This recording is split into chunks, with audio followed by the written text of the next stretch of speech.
Hello, hello, hello, and welcome back to our Finding Better podcast. My name is John Suzuki, and this is where you come to learn about other people's experiences that you can apply to your own life. Folks who have been there and done that and experiencing all different kinds of things. Before we get started with my guest, Vivian Yip, I just wanted to let you guys know that my book, American Grit, um, you can get it for free. You can get the ebook for free on my website. Just go to johnsuzuki.com and you can download it for free. It's an amazing true story. I'm not saying this because I wrote it. It's not my story. It's a story that I wrote about other folks and the experiences that they went through. So check it out. It's at johnsuzuki.com and you can download the ebook for free. Today, I have Vivian Yip with me. And Vivian has an amazing story of reinvention after trauma. Now, for those of you who are thinking you haven't been through trauma, here's the thing. You can reinvent yourself anytime. You can reinvent yourself starting right now. But Vivian is here to share her story of what she went through. And today you can see in her background, if you're on YouTube, you can see Hestia. That's the name of the business that she started. And she's had an amazing career. And we're going to talk about her journey because a lot of the things that she's been through are things that and she's done with her life are things that you can do with your life too. So Vivian, welcome to our Finding Better podcast. Thank you for joining me. Thanks so much for having me, John. I'm so excited to be on your podcast. I spend too much time on real estate podcasts, and it's just nice to be a part of something that is mindset related and where I can help Yes, people, hopefully, or at least inspire them that with my journey, that they can apply the same strategies that I use to overcome animosity. that is absolutely amazing. And so let's talk a little bit about your story. You spoke about trauma and what happened? What happened? Let's start there. I lost my hair, all of it, in a matter of 8 to 10 weeks in the fall of Whoa. 2020. Okay. And folks, I met Vivian at a real estate conference. And if you're on YouTube, you can see this. If you're not, I walked up to Vivian and I said, Vivian, you are beautiful. You are. I never walk up to women and tell them they're beautiful. That's just not who I am. But I just felt like I had to do that. So Vivian, what happened and how did you lose all your hair? Well, first of all, thank you. I'm blushing. Uh, I am I too. I lost my hair from stress. And I was not the kind of Oh, person that ever really thought that stress was a thing. Like I hear about people having it. I've always been the one that says, "Oh, just go exercise or go do something with your life and right, and right. stop drowning in the sorrows of your life and get out of the stress and exercise, you'll get over it." But for me, I was under so much stress that there were days where we're in the prime of COVID, and there were days where I was begging to get COVID, begging to be in the hospital so that I wouldn't have to do what I had to do every day. And what were you doing? What was the cause of all that stress? I was launching iPhone 12 as my primary role at Apple. I worked You were launching iPhone 12. during a pandemic. So if Okay. you think about supply chain issues, which we all heard about, Oh my you must not gosh. actually understand what supply chain is or what it looks like. But for any Apple users out there, first of all, I want to premise and say that I really loved my career there. But I got to a Sure. point in my life where that wasn't serving me anymore. Okay. Yeah. Apple's a wonderful Yep. company. I love working there, but Yep. the stress became too much. So, if you're an Apple user, you know that if we promise that you're going to get an iPhone on a certain date, you're going to get it, especially if Yep. you're one of those people that order it on the day that it gets released and announced, right? Yep. Yep. And what happens is that there's literally 5 or 6 days between the time that the iPhone leaves the dock at the warehouse to the time it lands in the customer's hands. So you're Okay. traversing these products across the globe, and between um, China customs closing unexpectedly, runways closing, maybe pilots not showing up because they were suddenly sick for a chartered flight that we paid a lot of money for, or the staff didn't show up. There would be times where the charter plane would ground in Alaska because there was a mechanical failure. If we finally got that plane off the ground, they would land in Chicago. There wouldn't be enough chassis. If we did get enough chassis, the warehouse would close because it was undergoing disinfecting. And even if it did finally open up, there wouldn't be enough staff to pick the orders. So if you're in the operations side, you understand what it's like to handle high volume. Everything goes according to a certain plan, and no plan was going accordingly. Oh my gosh. And folks, that is what Vivian just described is the supply chain, right? Right. It is a How the chain. world works.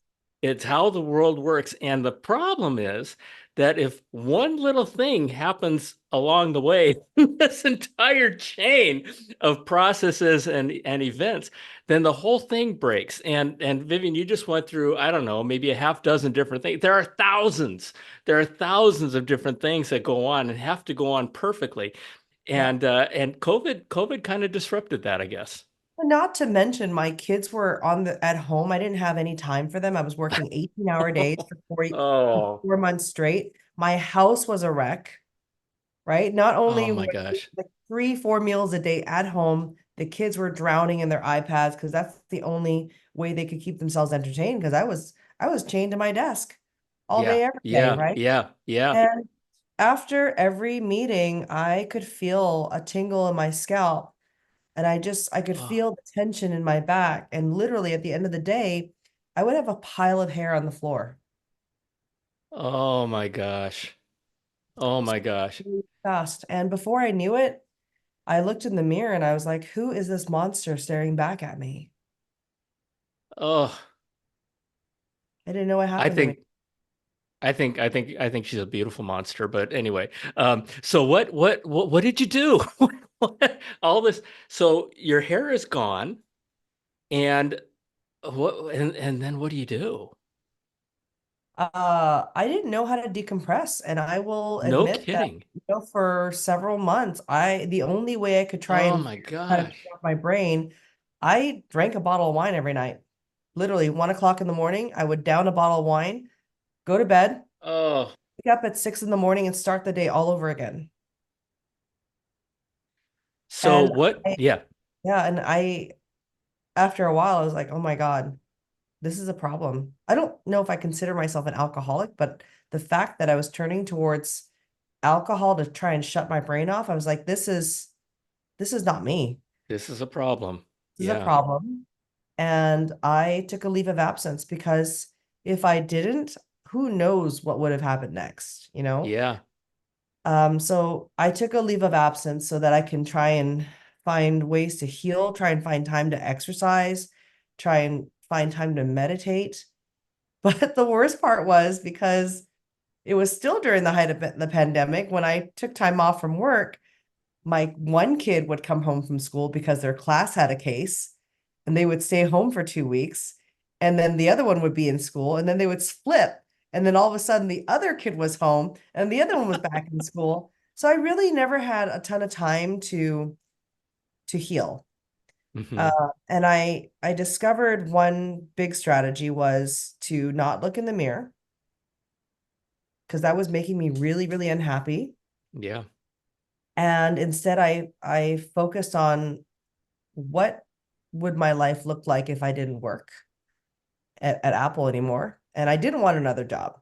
Luckily for me, I had this side hustle of investing in real estate with my husband.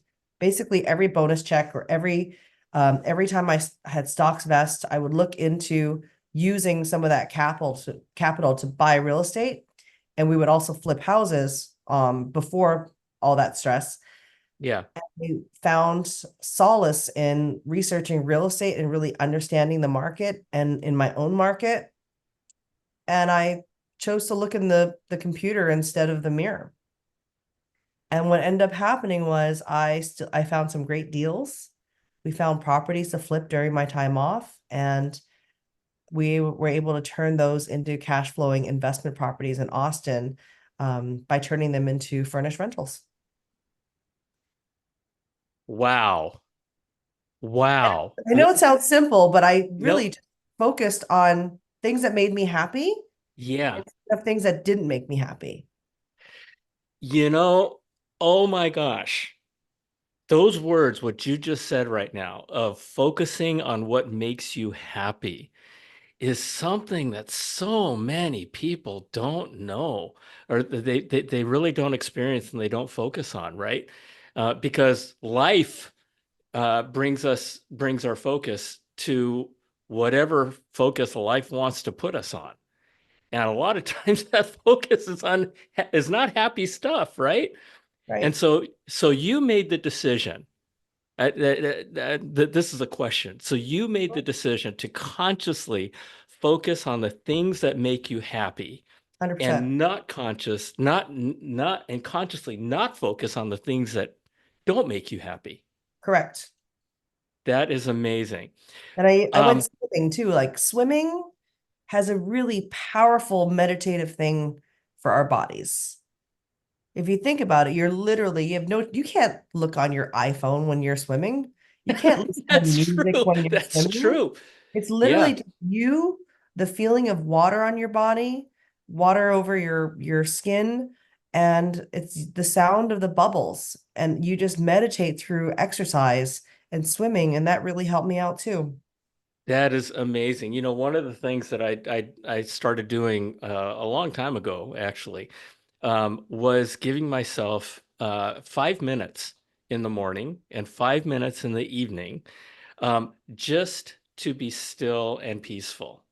Right? Just I guess you can call it meditating. It for me is just giving myself time to just not try not to think about anything, and just, Yeah. just give yourself that. And it is amazing what that does, because even I would imagine that while you're swimming, your mind keeps working, right? I mean, your mind keeps working, but it's not working on focusing on this crazy thing on your Right. iPhone, right? Yeah. And I find that when I'm still, my mind is still working, and just things pop up in my mind like, hey, you ought to think about doing this, or what about that? And it's and then you start thinking about the things you want to think about. Yep. And it's really amazing. Um, so then, along your journey, you're focusing on the things that make you happy, and you took some. You're not still with Apple, right? Well, I was technically still with Apple, but on a leave of absence from Yeah, yeah. April. But today you're no longer with Apple. No, no, I quit my job. Yeah. Okay. Okay. Good. Good. And so tell us about that part of your journey. You talked about real estate, and you talked about how, that part of your life made you happy, and you now have your company Hestia, and tell us about that. So let's talk about the transition first from Okay. my job, because that's hard. It is Yeah. hard to leave a six-figure job. It's hard Yeah. to leave the benefits, and it's hard to leave the golden handcuffs. Yes. Okay. Yes. Very hard. Uh, but luckily, I've always been a big believer that it's important to have a side hustle, something that makes you money outside of your 9 to 5 job. Yes. And I learned that in 2008 during that last recession, when Hmm. I saw everybody getting laid off, including myself. And I said to myself, I will never be on a single stream of income. So that's what kicked off my real estate journey while I was working at Apple. So luckily, that's something that I had in my back pocket, which allowed me to strengthen that strategy and eventually quit. So how do you get away from those obstacles? Number one, I was really worried about who is going to lend me money for real estate if I don't have a job. The secret is it doesn't matter. As long as you are able to find a good deal, the money will always be there. So learn how to find the deal.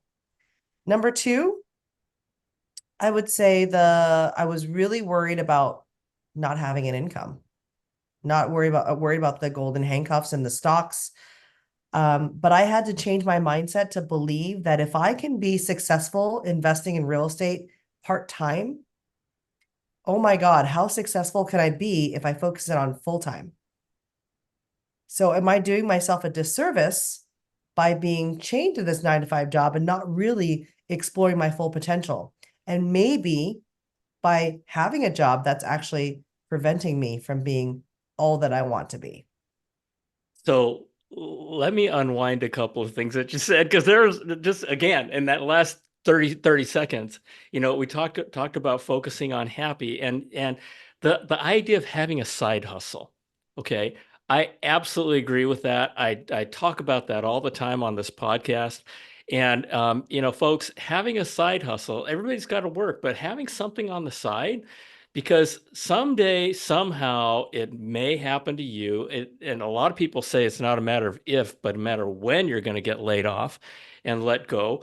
Having a side hustle, that's amazing, Vivian, because now all of a sudden you had it in you had a frame of reference of success outside outside of your job. And boy, what a wonderful gift, and being able to jump right in. And Well, the other thing, just one more, it's scary as hell, right? I mean, it really is when you leave a job and you have a growing family, and yep, all of a sudden you're talking about taking a six-figure income to zero, and way to go, way to go. That's amazing. But the side hustle allowed you to do that, right? totally. And it allowed me the safety of having a paycheck while I'm exploring the side hustle. Yeah. Yeah, exactly. And some people, you can call it a hobby. I mean, Totally. whatever, right? But do Real estate something. wasn't my first one. I had tons of other side hustles in the past. And I think that those little side hustles prepared me for the biggest one, which was real estate. Yeah, So it's a matter of warming up yourself to the big side hustle. And maybe when you come to this tipping point of whether you're going to leave your job or not, because we're all gonna get tired of our job at some point. right, right. Won't have a tipping point, or you will have a tipping point, but you won't have options if you don't have a side hustle. Exactly. And what, again, and not again, but what you just said about having multiple side hustles. The thing about what you did, I think, Vivian, is that you were learning, right? You were learning. Then the whole idea is learning is cumulative. But as you're learning about these side hustles, you're getting better and better and better. And so, perhaps hopefully like you, when the day came, you're in a position where you're going, you know what? Do I really need this job? And it's a mindset. It's just a wonderful, wonderful thing. So wow, that's amazing. And I teach other people the same strategy. After I left my job, people were like, "How did you do it, Vivi?" I'm like, "I learned how to Yeah, invest in real estate." yeah, And yeah, sometimes I run into coworkers now and they're like, "Vivian, I wish I started 5 years ago like you did." A lot can yeah. happen in 5 years. You just have to take the first step. That's right. That's right. And the first step is to decide. The Mhm. first step is a decision, and Yep. a decision to focus on happy, and not focus on what doesn't make you happy, But can you right? imagine if I was going through all that stress and I didn't have a choice but to stay? Like I chose to take a leave of absence and I chose to leave. But if I didn't have my side hustle as the breadwinner of the family, I literally would have had no choice. I would have been there. Yes, yes, and boy, that's a whole nother thing. I talk about, one of the things I say all the time is that your life is the product of the choices that you make. Your life moving forward, or the choices that you made, your life moving forward is going to be the product of the choices that you make. And a big part of it is giving yourself the ability and the freedom to make the choices that are best for you. And you did that. And and you built up to it, and you worked at it. You worked for it. And you didn't just sit back and go, well, you know what, if things happen, I'll figure out whatever. No, you worked at it. Yeah. And I Yeah. encourage other people to do the same because you Yeah. never know what, you people people are without children have children, and then they have children with special needs, and their children need more time, or they're aging parents. I mean, we've got this Yes. whole baby boomer generation that's happening right now. There's going to be a lot of Yep. people that might have to take time off from work to care for their parents. Will you be able to quit your job if you need to? That's right. And God forbid something unexpected happens, Totally, right? I mean, exactly. kids happen, parents age, all that kind of stuff, but bad stuff happens. I mean, shit happens all the time. And putting yourself in a position where you're not at the mercy of whatever happens to be there at the time, but kind of controlling your environment and giving yourself that ability to do so. And by the way, folks, I just want to let you know, Vivian is not selling a course on how to live your life, right? That's not what she does. But just like me and hopefully like you, right? Sharing your experiences, and that's what we're doing. It's just amazing. So, Vivian, do tell us about your business now. Okay, so my business is Hestia by Corporate Rentals USA. And the idea is to provide independent Airbnb hosts or VRBO hosts the ability to collectively join a professional host program where we use the best standards from corporate housing in our business. So several years ago, when I started hosting my own independent, like my own extended stays, like temporary housing, I realized that my own properties weren't enough. I needed to have a network of homes that I like, know, and trust.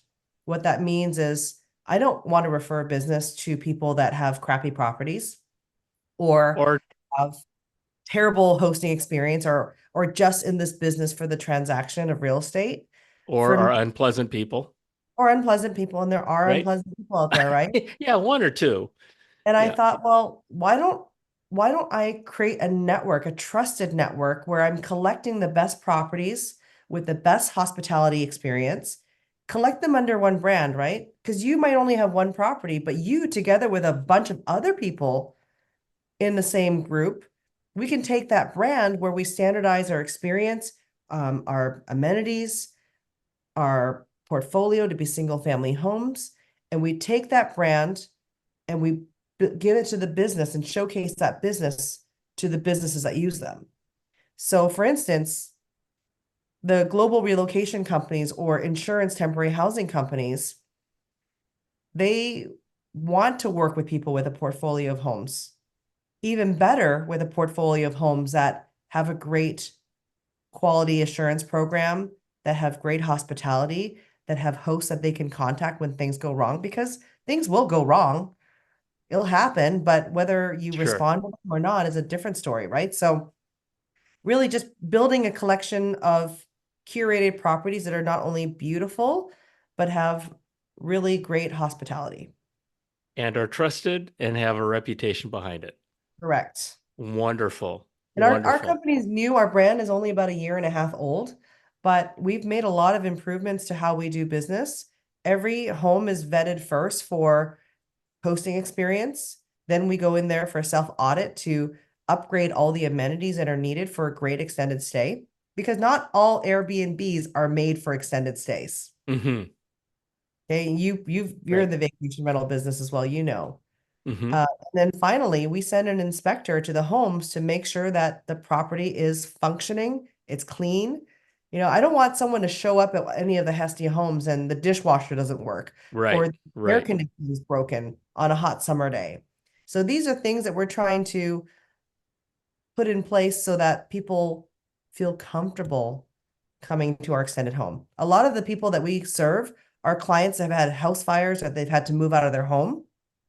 Suddenly, they find Hmm. themselves in the position of a general contractor with zero experience doing that. They're now managing permits, they're managing contractors, trying to figure out how they're going to rebuild their home. And they're in Hmm. temporary housing. They should have nothing to worry about except for putting their life back together. I love it. I love it. Wonderful. Wonderful. Wonderful. And you have and this is now your full-time gig. It is.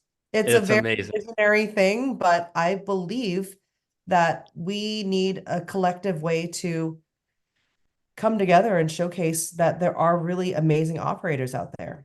Mm-hmm. Mm-hmm.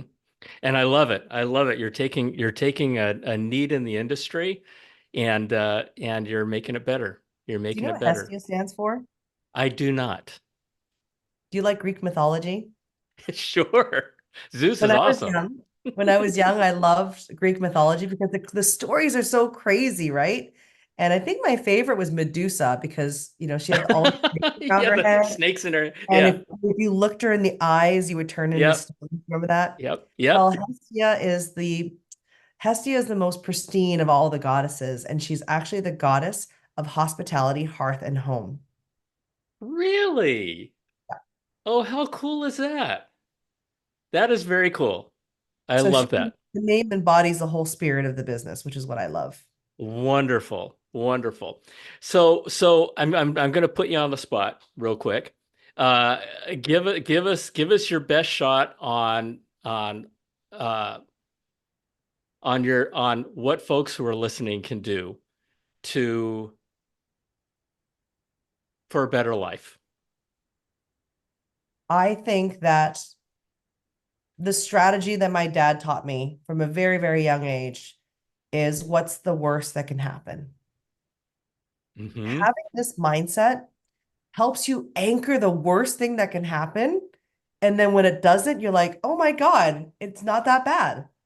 It's really a very, very simple thing. So, for instance, last 2 summers ago, I was on a stand-up paddleboard at our lake cabin, and I was on there with my golden retriever.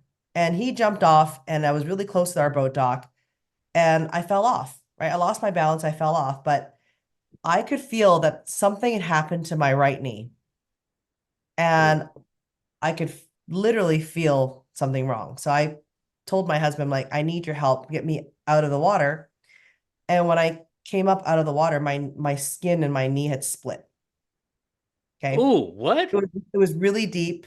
My something punctured my skin while my knee was in the most bent position. So imagine, Oh, right? Like the tension bummer. from and it punctured. Yeah. So my knee was split. Oh. My daughter was there. And she was like, "Oh my God, my husband's like, we need to get you to the hospital." I was like, "I know all these things." My daughter is Yeah, once thanks. I was able to get a paper towel on there and everything like that, my daughter's like, "Mama, how come you're not freaking out?" And I said, "Well, it's not the worst. I'm not in pain. I could freak out, and what good would that do? I'm just going to get out of here. We're going to go to the hospital and we're going to let the professionals take care of me because the worst didn't happen. I didn't lose my leg. I seem to be okay. I'll probably just get fixed with stitches and I'll be fine." And I think that moment of having anchored the worst that could happen didn't happen, I was like totally relieved. And I do this all the time. All the time is like, if the worst can Interesting. happen, I'm in a much better place because it didn't happen. Wow, that is cool. I've never thought of it that way, right? Yeah. Yeah, that's really interesting. The other thing that's really interesting about it is that, we live in a world of a lot of fear. And you strike me as being a type A person, high achiever, go-getter, kind of duh. But A but little bit. anyway, yeah, a little bit. And the thing that I have found of fear is that more than 9 times out of 10, the things we fear and the demons we put into our head never happen. They never happen. And yet when we think about it, and you're not talking about dwelling on it. What I'm talking about is when people dwell on the worst case scenario, right? So that's not good either. But as you in your story, as you said, hey, you know what? The worst thing didn't happen. The worst case scenario didn't happen. So man, we're cool. I think that's awesome. Yeah, I say this all the time. The definition of happiness is when you achieve, or sorry, when you exceed your expectations. Doesn't even matter if it's the littlest thing. Ooh. But when you exceed your expectations, you're like, oh my God, I'm so happy. You know, as Yeah, simple that's as like true. making a That's new true. recipe and it tastes better than you expected it to be. that makes you Yeah. happy. Huh. Or, wow, my slippers are outside. I can actually, don't have to go looking for them. That makes me Oh, it's happy, right? literally it's really simple, right? Yeah, that is so cool. Vivian, this is amazing. Folks, focus on happy, right? And get a side hustle and think about anchoring on the worst case scenario, as Vivian talked about. Vivian, you are amazing. You are amazing. You have given us so much to think about. You've given me so much to think about and incorporate into my own life. And if anybody's interested in learning about you or your business, where can they go? They can go to my website, vivianyip.com, or my Instagram page is vivianyip_official. Cool. All right. And that's Yip as in YIP as in Correct. Paul. Okay. Vivian, thank you so much for joining us. Folks, please share this episode. There's a lot to unwind in the short time that we spent together. Vivian, thank you for joining me. And God bless you. I love you. To all of you out there, God bless you. I love you. And share this. And remember, get that book at johnsuzuki.com. Okay. Thank you. We'll see you next Much. time. Bye.